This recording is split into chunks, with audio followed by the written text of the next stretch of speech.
Salve, salve Colorado, salve, salve Colorada. Bora lá falar do Internacional, atualizar as informações do nosso clube, entender um pouquinho do que está acontecendo nos corredores do Beira-Rio, no CT do Parque Gigante, também na Morada dos Quero-Queros, a casa da nossa base lá em Alvorada, tudo sobre o Inter, tu encontra nos conteúdos aqui do canal, tá? Faz o seguinte, fica comigo até o final do vídeo, te inscreve, a gente está quase batendo 76 mil inscritos, já entramos naquela reta final, né, na contagem regressiva, 75.900 e alguma coisinha. Então bora lá, vamos fazer os 76 ainda nessa temporada e partir para um 2026 recheado de novidades aqui no canal, né? Agradecer demais vocês que estão sempre por aqui. Te prepara, porque daqui uma semana quase, dia 5 de janeiro, a gente estreia o Intervenção aqui no canal, com o Bolívar, com o Glauco Paza, com o Diego Brião, com o Ale Dornelles e muita coisa legal, quadros, convidados, muita coisa pra gente falar do nosso Internacional, análises, bastidores e tudo mais, tá?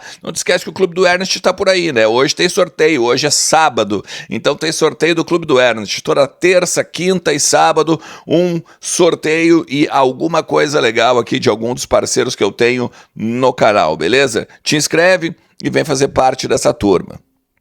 Mas assim, tem algumas questões que eu quero falar com vocês, principalmente sobre o Fabinho Soldado, tá?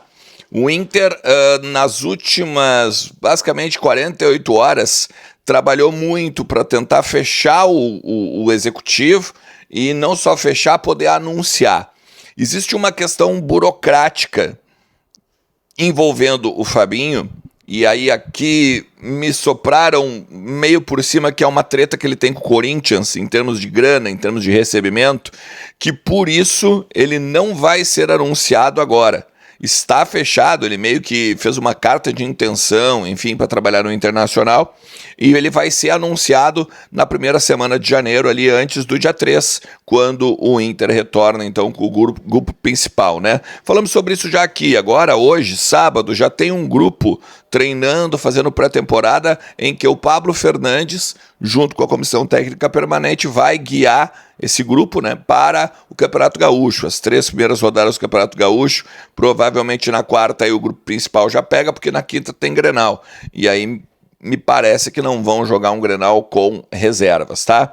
O que foi falado para o Fabinho? Fabinho, a gente só tem mais um ano de gestão, então tu assina 2026 com a gente, e 2027, uma possibilidade de prorrogação a partir de algumas metas. Não só metas, mas também, obviamente, né, ser o novo presidente vir a querer, tá? Só que, o que eles prometeram para o Fabinho? Nem tanto grana, o poder de investimento, mas a questão da reformulação do clube e dessa nova linha, pelo menos que é para seguir, né, ou é para ser seguida em 2026, já de transição com a nova gestão, ou com o novo presidente, enfim. O Alessandro Barcelos já deixou muito claro, né, que quer fazer o último ano de mandato, que é o 6º dele, como uma espécie de transição para quem for pegar. E aí, a partir daí, o Fabinho teria livre acesso para conversar com o que ele quisesse, né, caso os candidatos viessem a falar com ele e tudo mais. Mas ele vai ser o fiel escudeiro do Abel.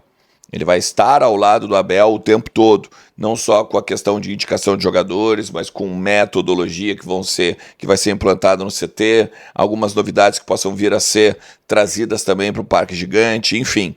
Ele vai ser, talvez, aí quase também um vice-presidente de futebol, entre aspas, né?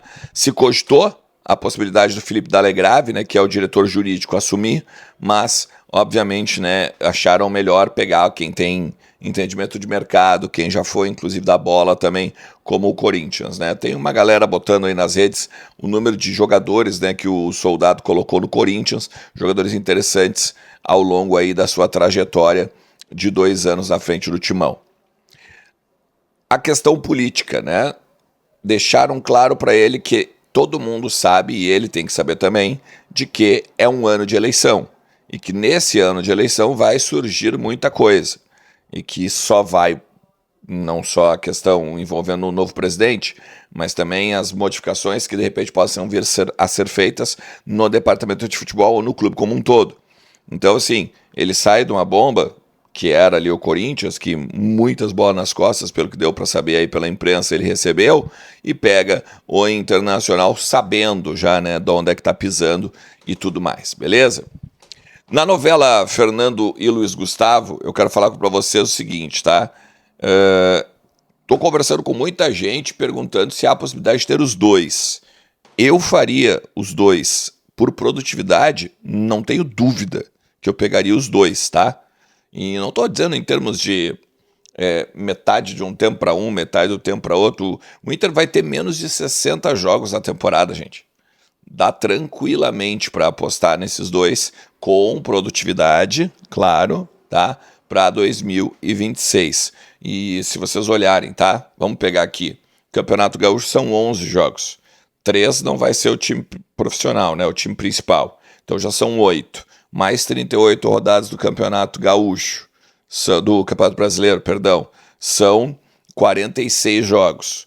Tu pega aí, de repente, mais, no mínimo, né? 2 da Copa do Brasil. 48 jogos.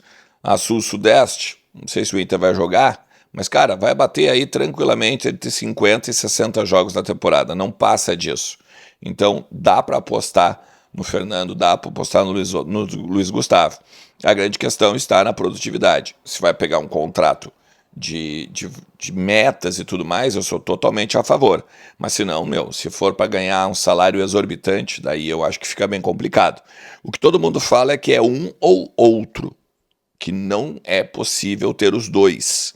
Acredito justamente pela questão de rodízio, de titularidade, de eles jogarem e tudo mais. Imagina, se joga o Luiz Gustavo num tempo e o Fernando no outro, por exemplo. Como é que fica a questão da rotatividade de outros jogadores? Ou se o Fernando joga e o Luiz Gustavo está no banco, como é que fica? O Luiz Gustavo tem que obrigatoriamente entrar, fica ruim de manejar vestiário nesse sentido, pelo menos é o que estão me falando. Então seria ou o Luiz Gustavo ou o Fernando. O Fernando ainda não está totalmente convencido de que pode jogar no Internacional em alto nível. Tá? Então esse é um grande ponto. E o Lucas Colar trouxe hoje, eu vi nas redes dele, de que o Luiz Gustavo pediu até terça-feira para o Internacional dar um retorno, porque senão ele vai pegar e vai tentar outro clube e vai seguir o seu caminho no futebol. Mas ele também não pensa em se aposentar. Eu quero entender agora, eu quero pelo menos entender com vocês aqui o balão do Flamengo no Cruzeiro, né, pelo Vitão. E aí aqui tem alguns pontos importantes. O Vitão já tinha falado até com o Tite sobre jogar no Cruzeiro. O Vitão no Cruzeiro seria titular incontestável, né, basicamente. No Flamengo ele vai chegar para buscar um espaço que deve ser, né, provavelmente do Léo Ortiz ou do Léo Pereira, que um dos dois deve sair. Ou quem sabe até os dois, né? De repente o Flamengo também está reformulando seu grupo a partir aí do defensor do Inter.